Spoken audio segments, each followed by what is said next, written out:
अर्धा माणूस होता, फुल पगार होता.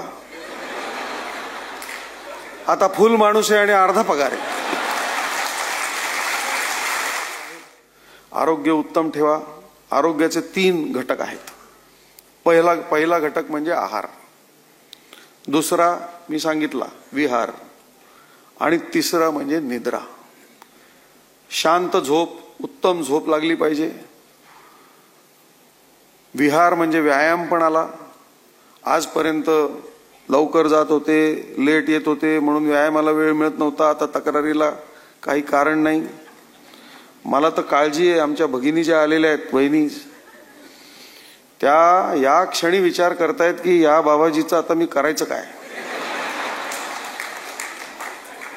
रोज सकाळी जात होता, एक डबा केलं की काम झालं. आला की आपलं वाढलं बिडलं काहीतरी, किती दमलात म्हटलं की काम झालं. आता काही गणवायची सोय नाही. आतापर्यंत माणूस अर्धाच मिळत होता. 12 तास, त्यात 9 तास झोपत होता, 1-2 तास आवरत होता, 1च तास बोलत होता. अर्धा माणूस होता, फुल पगार होता. आता फुल माणूस आहे आणि अर्धा पगार आहे.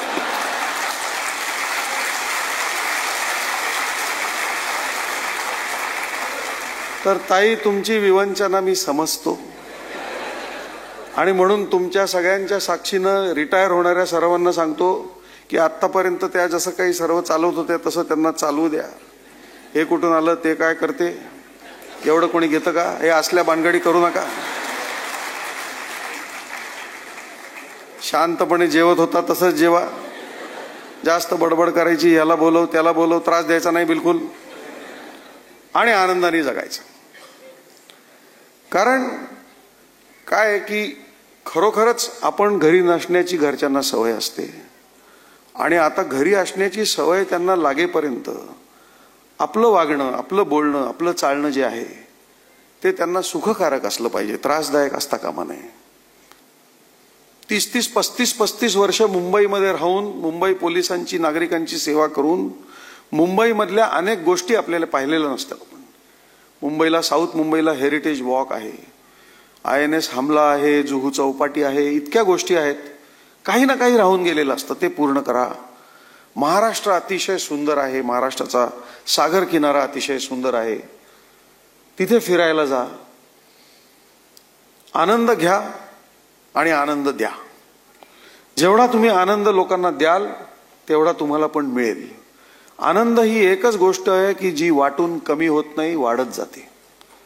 आणि म्हणून जिथे जाल, जसे जाल, आनंदात राहा. तुम्ही त्या अनेक कमी भाग्यवान लोकांमध्ये आहात ज्यांना गॅरंटीड नोकरी असते, गॅरंटीड रिटायरमेंट असते. आज आपण एवढं सन्मानाने रिटायर होत आहे, हे देखील भाग्य आहे. आपले अनेक साथीदार या दिवशी रिटायर व्हायला पाहिजे होते, पण कदाचित काळाच्या पडद्याआड गेलेले आहेत. काही, कोणाला आरोग्याचा धोका झाला, कोणाला आणखीन काय झालं, काही ऍक्सिडेंटमध्ये पण आपले लोक जातात. आपण भाग्यवान आहोत की आपण आज या कार्यक्रमाला उपस्थित आहोत, सन्मानाने रिटायर होत आहोत. आणि असंच भाग्य आपलं जसं इथवर चालत राहिलं तसं यापुढच्या आयुष्यात देखील चालू राहावं, अशा माझ्या आपल्या सर्वांना खूप मनापासून सदिच्छा आहेत. 5-6 गोष्टी मी सांगतो नेहमी लोकांना. एक म्हणजे आपल्या वेळेचं नियोजन करा. आता आपल्याला खूप वेळ आहे म्हणून लोळत राहायचं, वेळ फुकट घालवायचा असं काही करू नका. कारण वेळ ही अतिशय मौल्यवान बाब आहे. वेळ ही एकमेव बाब आहे की जगाच्या कुठल्याही मार्केटमध्ये आजपर्यंत कोणीही विकत घेऊ शकला नाही, कितीही श्रीमंत असेल तरी. वेळ ही एकच बाब आहे जी तुम्हाला, मला, सर्वात श्रीमंत माणसाला, सर्वात वयस्कर माणसाला सारखीच उपलब्ध आहे. त्याचा विनियोग जो आहे तो अतिशय चांगल्या प्रकारे करा. कोणाचे छंद काही असतील ते जोपासा, कोणाचे राहिले असतील आज सुरू करायला हरकत नाही. It is never too late.